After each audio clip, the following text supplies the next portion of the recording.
Có bao giờ bạn tự hỏi, cái giá của một lời nói dối, của một sự bội bạc được che đậy bởi hai chữ bạn thân là bao nhiêu không? Là tiền bạc, là danh vọng, hay là thứ còn đắt giá hơn thế? Để hiểu được giọt nước mắt muộn màng của người đàn ông ấy, để hiểu được sự tĩnh lặng đến đáng sợ của người phụ nữ bán vé số, chúng ta phải cùng nhau lật lại trang ký ức của 20 năm về trước. Chào mừng quý vị và các bạn đã quay trở lại với kênh Khúc Quanh Cuộc Đời. Đôi khi, một quyết định sai lầm trong quá khứ có thể tạo ra một khúc quanh định mệnh, khiến chúng ta phải dùng cả phần đời còn lại để tìm đường quay về. Và hôm nay, chúng ta sẽ cùng nhau lắng nghe một câu chuyện như thế, một câu chuyện mang tên Lời Hứa Dưới Mưa, một câu chuyện về sự bội bạc được che đậy bởi tình bạn và một bí mật được người phụ nữ chôn giấu suốt 20 năm dòng. Nếu đây là lần đầu bạn đến với ngôi nhà chung này, hãy ủng hộ chúng tôi bằng một lượt đăng ký kênh và nhấn chuông thông báo để không bỏ lỡ những câu chuyện cảm động sắp tới nhé. Còn bây giờ, mời bạn cùng tôi quay về Sài Gòn của những năm 2000. Ngày ấy, Phở An không chỉ là một quán ăn, nó là cả một linh hồn. Linh hồn ấy được dệt nên từ mùi nước dùng thơm nức xương ninh suốt 12 tiếng, từ vị ngọt thanh của thảo quả, hoa hồi quyện với mùi thịt bò tươi thái mỏng. Và quan trọng hơn cả, linh hồn ấy được tạo nên bởi tình yêu của đôi vợ chồng trẻ, Hoàng và Mai An. Hoàng khi ấy là một chàng trai 32 tuổi, đầy hoài bão và khát vọng. Anh không giỏi nấu nướng, nhưng lại có cái đầu nhạy bén với kinh doanh. Anh lo việc quản lý, đối ngoại, thu chi. Còn An, người vợ 30 tuổi với nụ cười hiền và đôi tay khéo léo, chính là trái tim của quán. Công thức phở gia truyền của gia đình cô, qua bàn tay chăm chút của An, đã trở thành một thứ mỹ vị níu chân biết bao thực khách. Em ơi, thêm 2 tô đặc biệt bàn số 6 nhé. Hoàng vui vẻ nói vọng vào. An mỉm cười, đáp lại, anh chờ em một chút, có ngay đây. Cuộc sống của họ cứ thế trôi đi, bình dị mà hạnh phúc. Số tiền kiếm được ngày một nhiều, Hoàng bắt đầu mơ về một tương lai lớn hơn. Anh muốn mở một chuỗi nhà hàng, muốn biến Phở An thành một thương hiệu lừng lẫy, không chỉ bó hẹp trong con hẻm này. An luôn ủng hộ chồng. Với cô, chỉ cần có Hoàng bên cạnh, cùng nhau làm việc, cùng nhau vun đắp, thì khó khăn nào cũng có thể vượt qua. Họ có một người bạn thân đến mức coi nhau như anh em ruột thịt. Đó là Tấn. Tấn là bạn nối khố của Hoàng, cũng là người hùn một số vốn nhỏ vào quán phở ngày đầu khởi nghiệp. Tấn cũng xông xáo, cũng nhiệt tình, luôn miệng gọi An là chị dâu, luôn tỏ ra vui mừng trước thành công của bạn. Nhưng có một điều mà Hoàng và An không bao giờ nhìn thấy, đó là ánh mắt của Tấn mỗi khi anh ta nhìn hai người họ hạnh phúc bên nhau, hay mỗi khi nghe khách hàng tấm tắc khen tài nấu ăn của An. Đó là một ánh mắt ẩn chứa sự ghen tị và một mưu đồ đen tối đang dần thành hình. Những lời ong tiếng ve bắt đầu xuất hiện. Ban đầu, chúng chỉ là những lời thì thầm. Tấn thường chọn những lúc chỉ có hai người đàn ông để bắt đầu câu chuyện, luôn với một cái vẻ lo lắng, quan tâm. Hoàng này, tao chỉ lo cho mày thôi. Tấn vỗ vai Hoàng, thở dài. Dạo này tao thấy chị dâu có vẻ lạ lắm. Hay đi sớm về muộn, điện thoại thì cứ cầm khư khư trên tay. Hoàng ban đầu chỉ gạt đi. Ông Tấn này vớ vẩn. Vợ tôi thì tôi biết, chắc An đi tìm nguồn hàng mới thôi. Nhưng Tấn không bỏ cuộc. Hắn ta như một con đỉa, từ từ hút cạn niềm tin trong lòng bạn mình. Vài hôm sau, hắn lại tiếp tục. Mày có thấy lạ không? Quán phở ông Bảy bên kia đường dạo này đông khách đột biến. Tao ăn thử rồi, cái vị nước dùng, sao nó cứ na ná của nhà mình thế nào ấy. Câu nói này như một mũi kim châm đúng vào lòng tự ái và tham vọng của Hoàng. Anh bắt đầu để ý. Anh thấy An thỉnh thoảng có những cuộc gọi mà cô lại đi ra góc khuất để nghe. Anh thấy cô ghi chép gì đó vào một cuốn sổ nhỏ rồi cất rất kỹ. Sự nghi ngờ, như một loài cỏ dại, bắt đầu mọc rễ trong tâm trí Hoàng. Anh quên mất rằng những cuộc gọi kia là An đang thương lượng giá cả với nhà cung cấp thịt bò để tiết kiệm chi phí cho quán. Anh quên mất rằng cuốn sổ kia là nơi cô ghi lại những ý tưởng cải tiến món ăn, những tâm tư của một người vợ luôn muốn vun vén cho gia đình. Đây, tao chụp được hôm qua, Tấn nói, giọng đầy vẻ đau xót giả tạo. Thằng này chính là con trai của chủ quán phở đối thủ. Tao không muốn tin đâu, Hoàng à, nhưng sự thật nó phũ phàng quá. Bốp, tấm ảnh rơi xuống đất. Mọi lý trí trong đầu Hoàng như vỡ tan. Cơn ghen, sự tức giận vì bị phản bội, nỗi sợ hãi mất đi cơ nghiệp, tất cả hòa quyện lại thành một ngọn lửa địa ngục, thiêu rụi hoàn toàn 5 năm tình nghĩa vợ chồng. Anh không cần kiểm chứng, không cần một lời giải thích. Trong mắt anh lúc này, An chỉ là một kẻ dối trá, một người vợ ngoại tình, một kẻ bán rẻ tâm huyết của chồng vì tiền. Tối hôm đó, Hoàng về nhà như một con thú bị thương. Căn nhà vốn ấm cúng nay trở nên ngột ngạt. An thấy chồng về, mừng rỡ chạy ra. Cô đã định bụng sẽ báo cho anh một tin vui. Sáng nay, cô thấy trong người khác lạ. Đi khám thì bác sĩ nói cô đã có thai được 6 tuần. Cô đã mong chờ khoảnh khắc này từ rất lâu. Anh về rồi à? Em có chuyện này muốn chat. Một cái tát trời giáng khiến An lảo đảo, đầu óc cô ong lên. Cô ôm lấy bên má bỏng rát, ngơ ngác nhìn người chồng mà cô hết mực yêu thương. Cô, đồ đàn bà phản bội. Hoàng gầm lên, đôi mắt anh đỏ ngầu. Anh ném tờ đơn ly hôn đã ký sẵn xuống bàn. Ký vào đó, rồi cút ra khỏi nhà tôi. Mọi thứ ở đây không có thứ gì thuộc về cô cả. An chết lặng. Tai cô ù đi. Đơn ly hôn, phản bội. Chuyện gì đang xảy ra vậy? Cô nhìn Hoàng, rồi nhìn Tấn đang đứng phía sau, nở một nụ cười nửa miệng đầy đắc thắng. Cô bỗng hiểu ra tất cả. Nhưng mọi lời giải thích giờ đây đều trở nên vô nghĩa. Trái tim cô như bị ai đó bóp nát. Tin vui còn chưa kịp nói ra, đã bị chôn vùi bởi một nỗi đau quá lớn. Giọt nước mắt lăn dài trên má, hòa cùng vị mặn chát của máu nơi khóe môi. An không khóc lóc, không van xin. Cô cầm lấy cây bút, bàn tay run rẩy ký tên mình vào tờ giấy oan nghiệt. Cô lặng lẽ bước vào phòng, thu dọn vài bộ quần áo cũ vào một chiếc túi nhỏ. Cuốn sổ công thức, thứ quý giá nhất, cô cũng để lại trên bàn. Cô không muốn mang theo bất cứ thứ gì thuộc về nơi đã khiến cô đau đớn đến tận cùng này. Trước khi bước ra khỏi cánh cửa đã từng là tổ ấm, An dừng lại, nhìn lại quán phở lần cuối. Bàn tay cô vô thức đặt lên chiếc bụng vẫn còn phẳng lì, nơi một sinh linh bé bỏng đang lớn lên từng ngày. Cô thì thầm, một lời hứa chỉ có gió đêm nghe thấy, một bí mật mà từ nay cô sẽ chôn chặt tận đáy lòng. Mẹ xin lỗi con. Rồi bà quay lưng bước đi, hòa mình vào bóng đêm đặc quánh của con hẻm. Bà ra đi với hai bàn tay trắng, một trái tim tan vỡ và một bí mật không một ai trên đời hay biết. Bóng đêm đêm đó đã nuốt chửng lấy dáng hình của Mai An, cũng như nuốt chửng luôn cả một quá khứ tươi đẹp. Kể từ giây phút ấy, hai cuộc đời vốn từng là một đã rẽ sang hai hướng hoàn toàn trái ngược. Một bên là đỉnh cao danh vọng được xây nên từ sự dối trá, một bên là vực thẳm cùng cực được chống đỡ bằng tình mẫu tử thiêng liêng. Sau khi An ra đi, Hoàng, với sự giúp sức của Tấn, nhanh chóng biến phở An thành phở Hoàng. Với cuốn sổ công thức An để lại và cái đầu kinh doanh của Hoàng, họ nhanh chóng mở rộng quy mô. Từ một quán nhỏ, họ phát triển thành một chuỗi nhà hàng, rồi lấn sân sang bất động sản, xây dựng nên cả một tập đoàn hùng mạnh. Hoàng trở thành một doanh nhân thành đạt, một đại gia có máu mặt. Cái tên Mai An dần chìm vào quên lãng, trở thành một vết sẹo mà anh ta không bao giờ muốn chạm vào nữa. Anh kết hôn lần 2 với con gái của một đối tác lớn. Đó là một cuộc hôn nhân không tình yêu, một sự sắp đặt để củng cố địa vị. Căn biệt thự của anh rộng lớn, nhưng luôn lạnh lẽo. Những bữa tiệc xa hoa, những tiếng cười nói giả tạo không thể lấp đầy được khoảng trống vô hình trong tâm hồn anh. Đôi khi, giữa đêm khuya tỉnh giấc, anh lại bất giác nhớ về mùi nước dùng năm xưa, nhớ về nụ cười hiền của người vợ cũ. Nhưng rồi anh lại tự gạt đi, tự nhủ rằng đó là cái giá phải trả cho sự phản bội của cô ta. Anh không hề biết, Tấn, người bạn thân mà anh tin tưởng tuyệt đối, đang dần dần thâu tóm quyền lực trong công ty, biến Hoàng thành một vị chủ tịch hữu danh vô thực. Trong khi Hoàng đang bay cao trên đỉnh danh vọng, thì ở một góc khuất của thành phố, An bắt đầu cuộc hành trình đơn độc của mình. Với cái bụng ngày một lớn dần, cô không thể tìm được một công việc ổn định. Số tiền ít ỏi mang theo người nhanh chóng cạn kiệt. Cô phải làm đủ thứ nghề để sống qua ngày, từ rửa bát thuê cho các quán ăn, đến nhận hàng may gia công về nhà làm. Đêm, sau một ngày mệt nhoài, cô lại ngồi dưới ánh đèn vàng vọt, xoa tay lên bụng, thủ thỉ với đứa con chưa chào đời. Con ơi, ráng lên nhé. Có mẹ ở đây rồi, mẹ con mình nhất định sẽ vượt qua. Ngày Lê Minh Khôi chào đời, An đã khóc. Không phải khóc vì tủi phận, mà là khóc vì hạnh phúc. Đứa bé trai kháu khỉnh, giống Hoàng như tạc, đã trở thành nguồn sống, là tất cả lẽ sống của cô.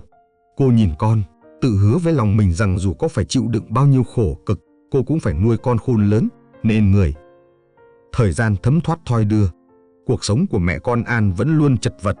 Họ chuyển từ khu trọ này đến khu trọ khác, nơi nào rẻ hơn thì đến. An làm không ngơi nghỉ. Sức khỏe cô ngày một yếu đi, đôi vai gầy guộc phải gánh vác quá nhiều. Nhưng mỗi khi nhìn thấy con trai khỏe mạnh, chăm ngoan, mọi mệt mỏi trong cô đều tan biến. Khôi lớn lên trong sự thiếu thốn về vật chất, nhưng lại đủ đầy về tình yêu thương. Cậu bé hiểu chuyện từ rất sớm. Cậu chưa bao giờ đòi hỏi mẹ một món đồ chơi đắt tiền hay một bộ quần áo mới. Cậu chỉ biết cắm cúi học, vì cậu biết mỗi con điểm 10 của cậu chính là liều thuốc bổ quý giá nhất dành cho mẹ. Năm Khôi học lớp 12, An đổ bệnh nặng. Cơn lao lực kéo dài đã khiến sức khỏe bà suy kiệt. Tiền thuốc thang, tiền viện phí như một ngọn núi đè nặng lên đôi vai gầy. Không còn cách nào khác, sau khi ra viện, An bắt đầu công việc cuối cùng mà bà có thể làm, bán vé số.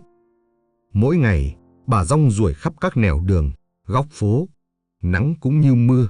Bà không sợ cực, chỉ sợ không bán được hết sấp vé số, sợ không đủ tiền cho con đóng học phí, không đủ tiền mua cho con một hộp sữa. Còn Khôi, cậu đã đỗ vào trường đại học Y với số điểm rất cao. Đó là niềm tự hào, là ánh sáng duy nhất trong cuộc đời tăm tối của An. Cậu vừa đi học, vừa đi làm thêm để phụ giúp mẹ. Nhìn đôi bàn tay mẹ ngày một chai sần, tấm lưng ngày một còng xuống, lòng Khôi đau như cắt. Cậu đã nhiều lần gặng hỏi về cha, nhưng lần nào An cũng chỉ im lặng, quay mặt đi giấu những giọt nước mắt. Nỗi oán hận mơ hồ về một người cha vô trách nhiệm cứ thế lớn dần lên trong lòng chàng trai trẻ. Và rồi, 20 năm đằng đẵng cũng trôi qua. Vòng quay của số phận, vốn tưởng đã đi hai đường thẳng song song, nay lại bắt đầu có dấu hiệu giao nhau. Tại phòng bệnh VIP, Tấn, người bạn thân, người đối tác bao năm của Hoàng, đang nằm thoi thóp trên giường bệnh. Căn bệnh ung thư gan giai đoạn cuối đã tàn phá cơ thể ông ta, chỉ còn lại da bọc xương. Ông ta đã ở đỉnh cao của mọi thứ, tiền bạc, quyền lực sau khi từng bước đẩy Hoàng ra rìa. Nhưng giờ đây, đối mặt với cái chết, tất cả những thứ đó đều trở nên vô nghĩa. Hoàng đứng bên giường bệnh, vẻ mặt phức tạp. Dù có những bất đồng trong làm ăn sau này, nhưng Tấn vẫn là người bạn duy nhất của anh. Tấn khó nhọc đưa bàn tay gầy guộc, nắm lấy tay Hoàng. Đôi mắt ông ta mở to, chân chối nhìn lên trần nhà, như thể đang nhìn thấy những tội lỗi của mình hiện về. Hoàng, tao, sắp không qua khỏi rồi. Hoàng im lặng, siết nhẹ tay bạn. Mày nghỉ ngơi đi, bác sĩ nói sẽ cố gắng hết sức. Tấn lắc đầu, một giọt nước mắt lăn ra từ khóe mắt khô khốc. Không kịp nữa đâu, ông ta thở dốc, giọng nói đứt quãng nhưng đầy ám ảnh. Tao, có chuyện này, phải nói cho mày biết, nếu không nói, tao chết không nhắm mắt được. Hoàng cau mày, một dự cảm chẳng lành len lỏi trong lòng anh. Chuyện gì? Tấn dồn hết sức lực cuối cùng, ghé sát vào tai Hoàng. Hơi thở của ông ta lạnh lẽo, mang theo mùi của sự chết chóc và một bí mật đã bị chôn vùi suốt 2 thập kỷ.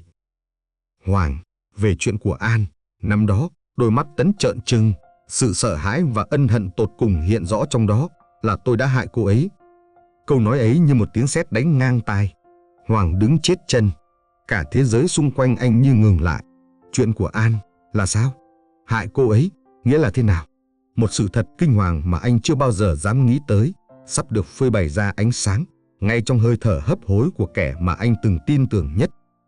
Tiếng tít dài và lạnh lẽo của chiếc máy đo nhịp tim vang lên, cứa vào không gian tĩnh lặng của phòng bệnh, cũng là nhát dao cứa nát cõi lòng Hoàng. Tấn đã đi rồi. Đi cùng với hơi thở cuối cùng là một lời thú tội muộn màng, một sự thật kinh hoàng được ném lại, khiến người ở lại phải sống trong dằn vặt và đau khổ.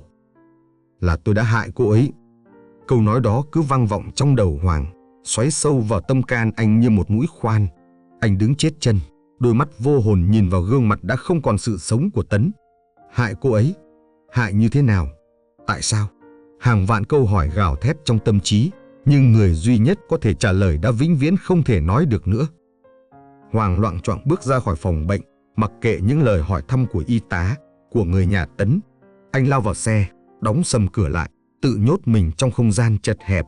Anh đấm mạnh vào vô lăng, một tiếng bốp khô khốc vang lên. Nhưng nỗi đau thể xác chẳng là gì so với cơn bão đang càn quét tâm hồn anh. Anh đã làm gì thế này?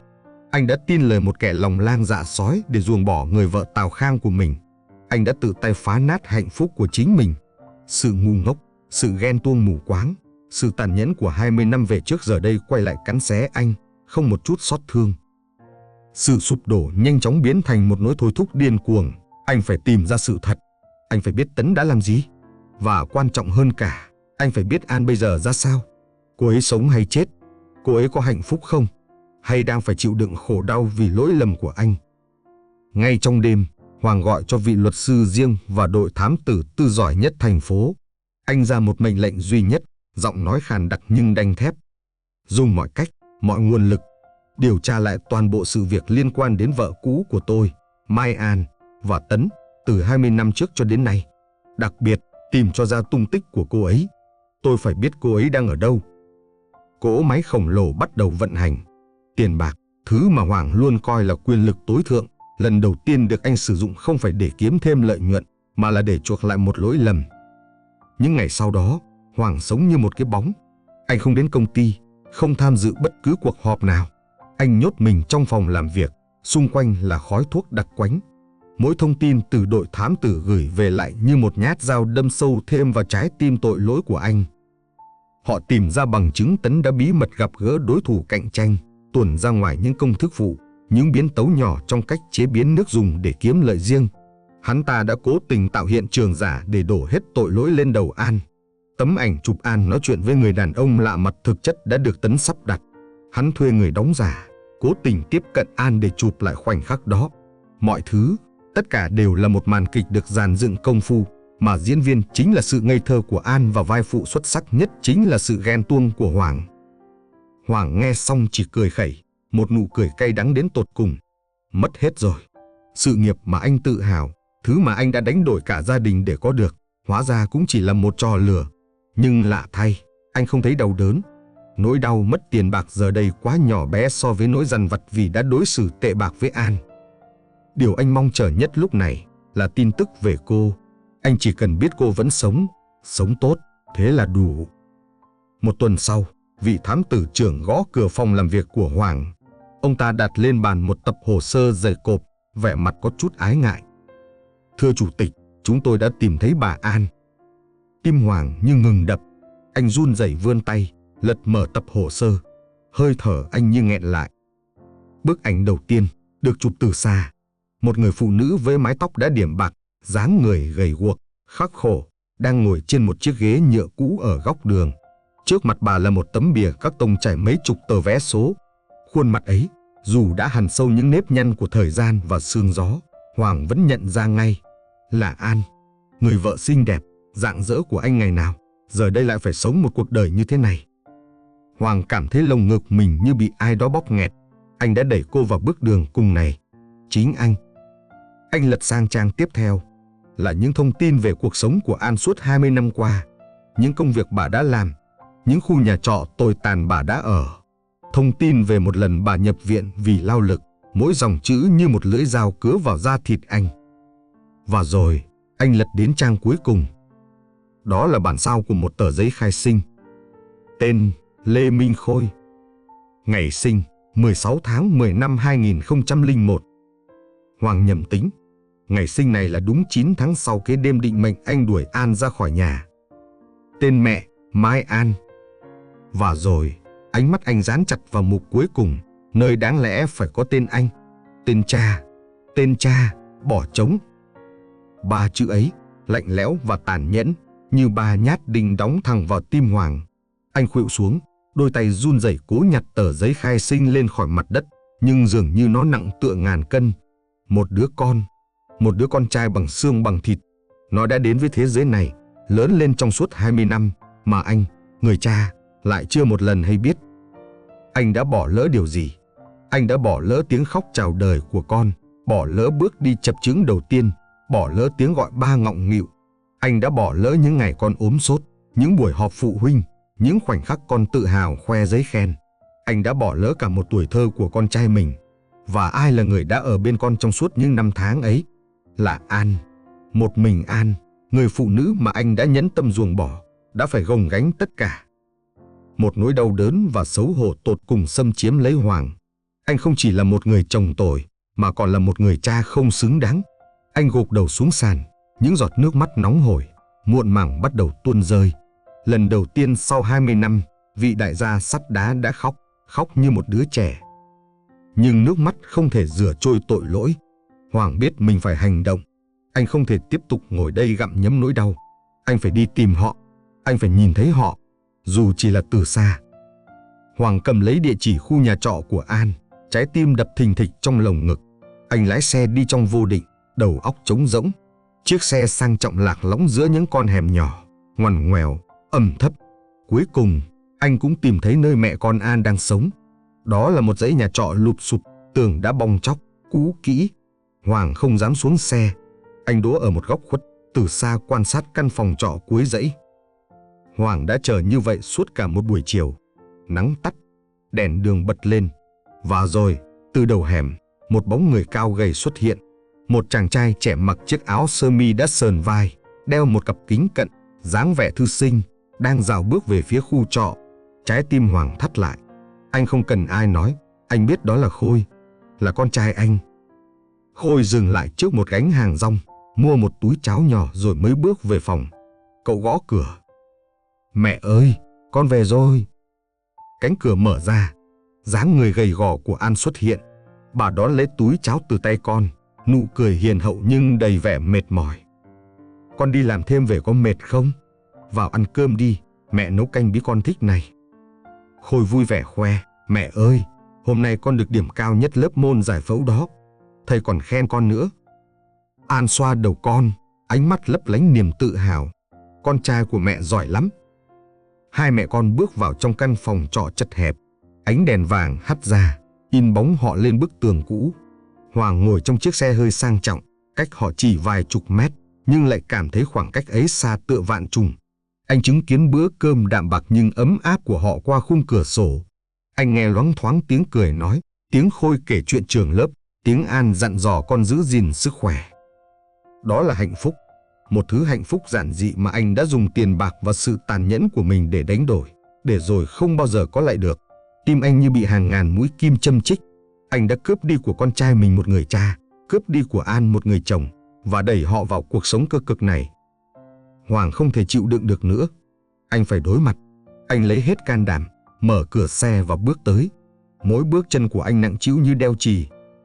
Anh đứng trước cửa phòng trọ, bàn tay giơ lên rồi lại hạ xuống. Anh phải nói gì đây? Bắt đầu như thế nào? Đúng lúc đó, An mở cửa ra để đổ nước. Bà sững người lại khi thấy người đàn ông đứng trước mặt. Thời gian 20 năm dường như ngưng đọng trong khoảnh khắc ấy. Khuôn mặt của Hoàng, bà không thể nào quên. Nhưng giờ đây, nó không còn vẻ trẻ trung, kiêu ngạo của ngày xưa, mà thay vào đó là sự mệt mỏi, đau khổ và hối hận. Gương mặt An không biểu lộ một chút cảm xúc nào. Không ngạc nhiên, không oán hận, không vui mừng. Chỉ có một sự tĩnh lặng đến đáng sợ, nhưng mặt hồ thu không một gợn sóng. Ông tìm ai? Giọng bà khô khốc, xa lạ. Khôi nghe tiếng mẹ, vội chạy ra. Thấy người đàn ông lạ mặt đang nhìn mẹ mình chăm chăm, cậu liền theo phản xạ đứng chắn trước mặt mẹ, ánh mắt đầy cảnh giác và dò xét. Ông là ai? Ông muốn gì? Hoàng nhìn Khôi, rồi lại nhìn An. Cổ họng anh nghẹn đắng. Anh muốn gọi An ơi, muốn gọi con ơi, nhưng không một từ nào thốt ra được. Anh hít một hơi thật sâu, giọng run run. Anh là Hoàng đây, An à. Anh kể lại tất cả, kể lại lời thú tội của Tấn trước khi chết, kể lại màn kịch mà Tấn đã dựng lên. Anh không bào chữa, không biện minh, chỉ cúi đầu nhận hết mọi tội lỗi về mình. Anh biết, bây giờ nói gì cũng đã muộn. Anh không dám xin em tha thứ. Anh chỉ muốn nói một lời xin lỗi. Khôi nghe xong, cả người cứng đờ. Cậu nhìn người đàn ông trước mặt, rồi lại nhìn mẹ mình, người đang đứng bất động như một bức tượng. Thì ra, đây là người cha mà cậu vừa thương vừa hận suốt bao năm qua. Thì ra, mẹ cậu đã phải chịu một nỗi oan tày trời như vậy. Cơn giận dữ bùng lên trong lòng chàng trai trẻ. Xin lỗi ư? Lời xin lỗi của ông có trả lại cho mẹ tôi 20 năm thanh xuân không? Có trả lại cho tôi một tuổi thơ có cha không? Ông đi đi, chúng tôi không cần lời xin lỗi của ông. Khôi gằn giọng, hai tay nắm chặt lại. Đúng lúc ấy, như thể ông trời cũng đang khóc than cho Tấn bi kịch này. Những hạt mưa bắt đầu rơi. Ban đầu chỉ là lất phất, rồi nhanh chóng nặng hạt, trút xuống xối xả. Hoàng đứng chôn chân giữa màn mưa. Nước mưa hòa cùng nước mắt chảy dài trên khuôn mặt khắc khổ của người đàn ông. Mọi cảm xúc dồn nén bấy lâu nay vỡ òa. Anh không còn giữ được chút sĩ diện cuối cùng của một vị đại gia.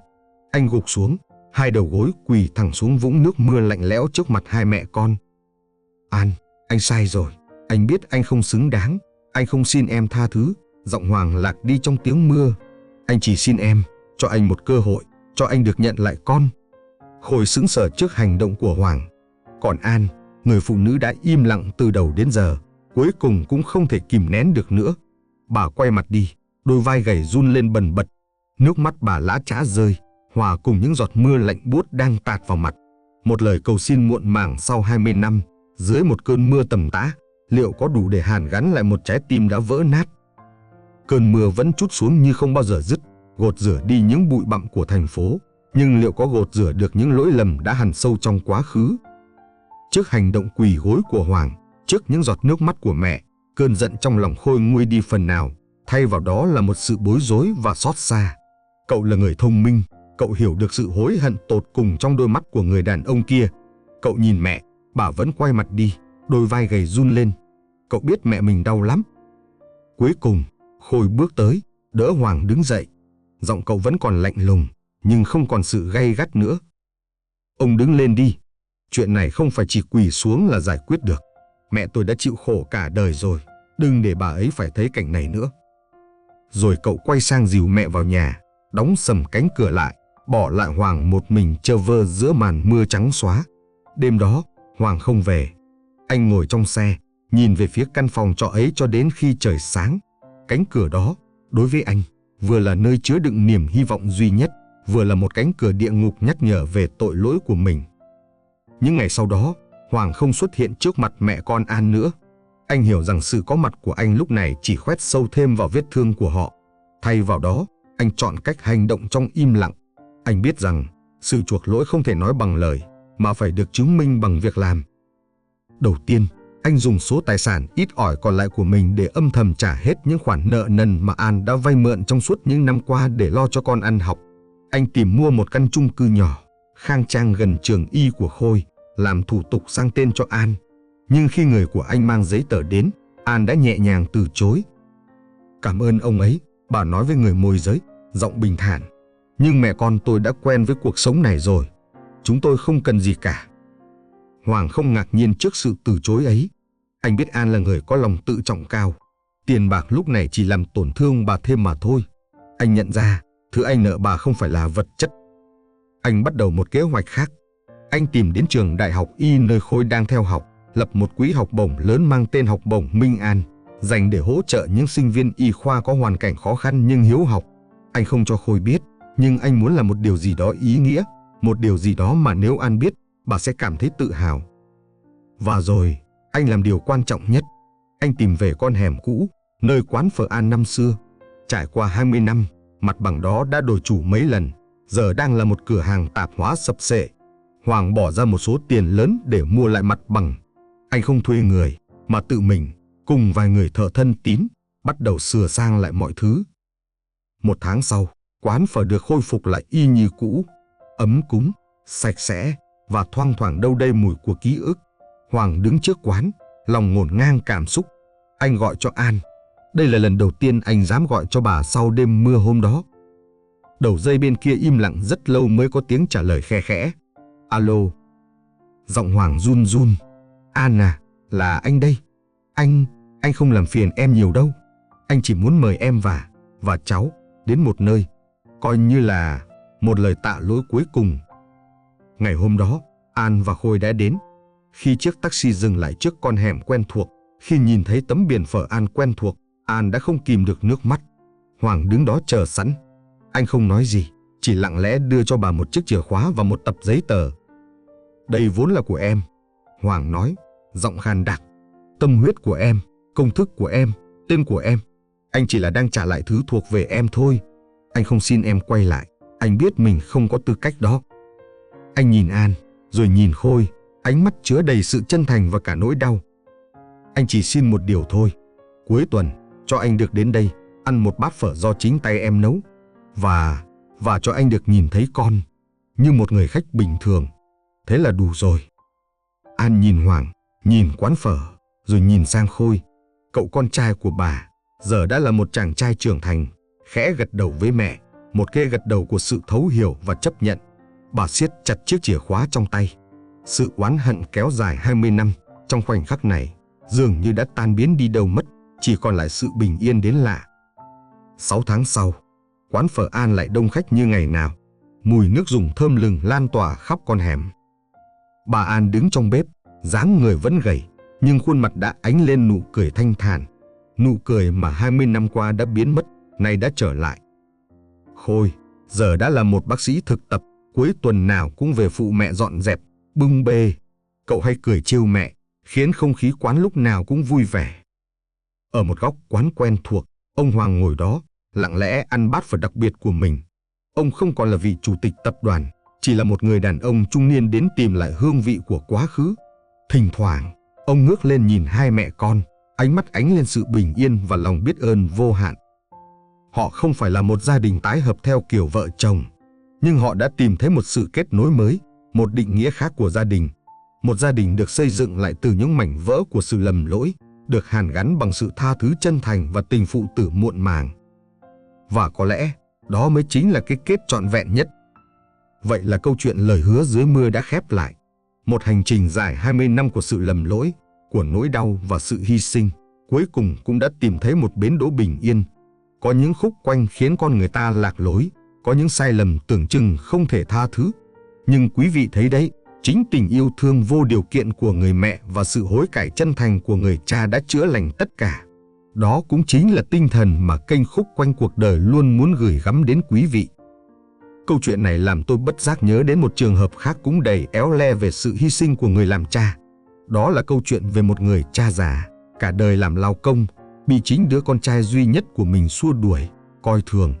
Nhưng ông vẫn âm thầm đứng sau, làm một việc không ai ngờ tới để dọn đường cho tương lai của con. Bí mật chỉ được hé lộ khi ông trút hơi thở cuối cùng bên cạnh một bản di chúc kỳ lạ.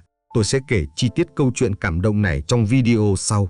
Các bạn hãy nhớ đăng ký kênh Khúc Quanh Cuộc Đời và bấm chuông thông báo để không bỏ lỡ nhé. Quay trở lại với câu chuyện của chúng ta, bạn có từng trải qua hay chứng kiến một khúc quanh nào trong cuộc đời mà ở đó sự tha thứ đã làm thay đổi tất cả không? Hãy chia sẻ câu chuyện của bạn ở phần bình luận bên dưới nhé. Chúng ta sẽ cùng nhau lắng nghe và chiêm nghiệm. Một lần nữa, xin chân thành cảm ơn quý vị và các bạn đã dành thời gian lắng nghe. Chúc quý vị có một buổi tối thật an lành và ấm áp. Xin chào và hẹn gặp lại trong những khúc quanh tiếp theo của cuộc đời.